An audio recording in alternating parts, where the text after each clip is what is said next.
Hello, good evening, and welcome to Cooking with Chief Tony. I want to say thank you to everybody that has been following me since we started. I hope everybody had a great week. Happy May 1st. So today we are going to go ahead and make spaghetti squash with sauteed portobello mushrooms. We're also going to have a side salad and some olive garlic cheesy bread. So that is one of my favorites and one of my family's favorites. So hopefully you'll be able to take the recipe with you this week and make it for your family. So I'll give everybody just a few moments until we get started. I hope everybody's well. Hey Pop, I see that you're on. How's it going?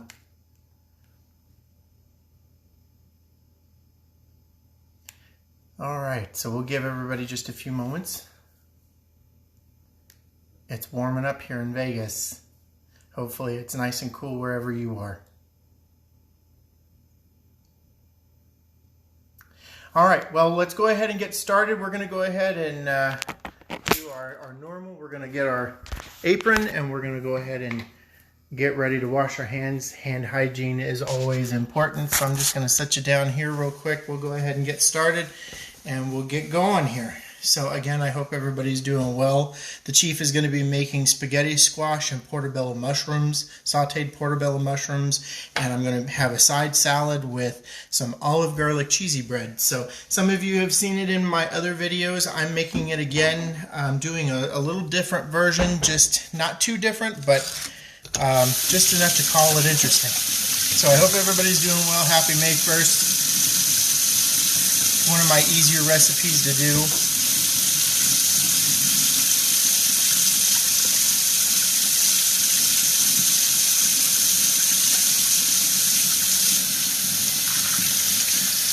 Alright, so again we're going to have some spaghetti squash with sauteed with portobello mushrooms, and we're going to have some olive garlic cheesy bread with a nice side salad. So I'm going to go ahead and show you all of our ingredients that we have today.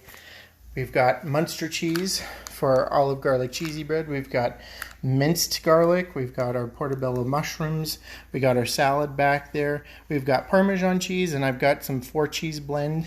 It's got provolone, Asiago, Romano, Parmigiana cheeses. We've got a nice loaf of bread. We've got our black olives. We've got our green olives, salt, pepper, garlic salt, mayo, and that's all we're going to need for today's segment. So you'll have to excuse me. I'm just a little, there we go. All right. So first and foremost, what we're going to do is we're going to turn on our oven, and we're going to turn it on to 375. So you want to make sure that it's nice and preheated. Mine's already preheated, so you won't hear any beeps, but 375 is what you're going to need. Okay, so we're going to go ahead and you're just going to turn on your oven, and we're going to go ahead and take our spaghetti squash. So I have two different knives tonight. One I'm going to use for chopping up our vegetables, and the other one I'm going to use to poke holes in our spaghetti squash. So the cool thing about it is that tonight's dinner is primarily vegan. There are some products in here that you can pick and choose to either take out or leave in. It's up to you. But tonight, spaghetti squash is on the menu. So you always want to rinse off your vegetables before you use them or eat them or anything like that. So I've already rinsed this off, and I'm going to go ahead and poke holes in this because we're going to put it in the oven at 375 for 40 to 45 minutes, depending upon your altitude. So I'm just going to go ahead and take this, and I'm going to make several pokes, and I'm just going to do this as I go around. And I like going in a circular motion, holding it down here at the base, so that way I don't poke myself in the hand with my knife. So I'll kind of turn it this way, but I kind of go in a circular motion, clockwise motion along the top,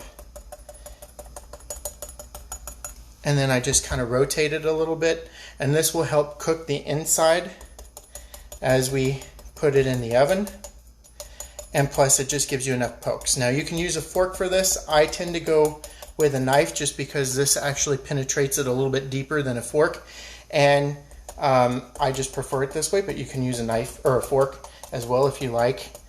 But like I said, this is a little bit of a thicker skin, so that's why I use a knife. So I'm just going around in a circular motion, always controlling not only just the vegetable itself, but also the knife. So I have it nice and controlled. Say hi, Pam. My cousin Pam's here tonight. Hi. Saturday nights is the family get-together, it seems like. And good food, too. All right, so I've gone ahead and I'm just going to poke a few more holes here and there, just random. You want to make sure that you have it nice and punctured because you really want to get it cooked on the inside. So I'm just going to go ahead and continue, and I just kind of check it a little bit. If I see a little area that doesn't have holes in it, I just kind of go through.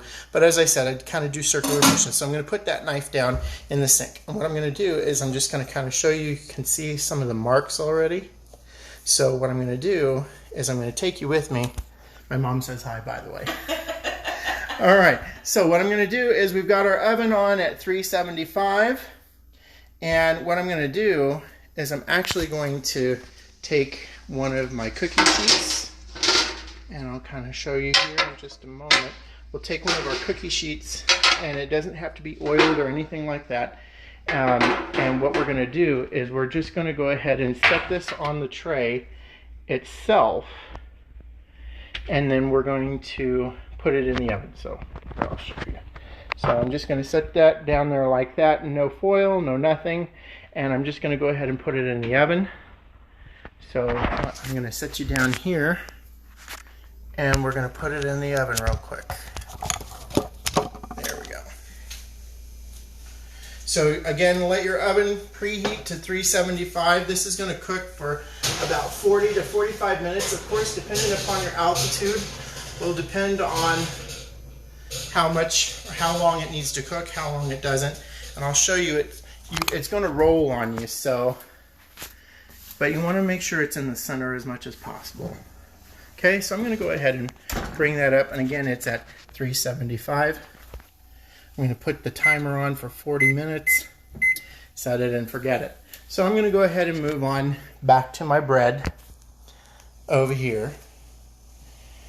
And what I'm going to do is I'm actually going to go ahead and cut the loaf now before I cut the rest of my vegetables. And I'm only going to use half of the loaf just because between my cousin and I'm sure we could probably polish off the whole loaf, but it keeps us honest. So I'm just going to go ahead and cut it in half.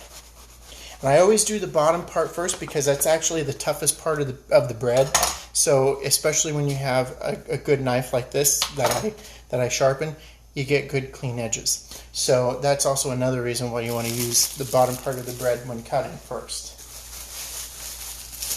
So I'll just kind of put this back in here.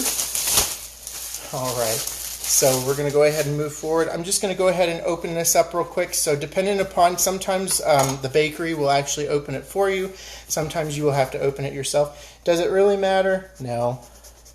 But I always like to go on the side of least resistance. So once you get a good side, I always go right down the center and then always go to the edges, just because you want to be able to open it up like a book, just like that. So, and tonight I'm just going to leave it as an open book. I'm not going to close it, or I'm not going to make any other slices or anything like that, just because I want to keep as much as I can on the actual pieces of bread. So what I'm going to do first is I'm actually going to go ahead and chop my olives. So I've got green olives, and it doesn't matter really what brand you use. I change it up every time, but you want to at least try and get 16 ounces of green olives with pimentos, 1 can of black olives.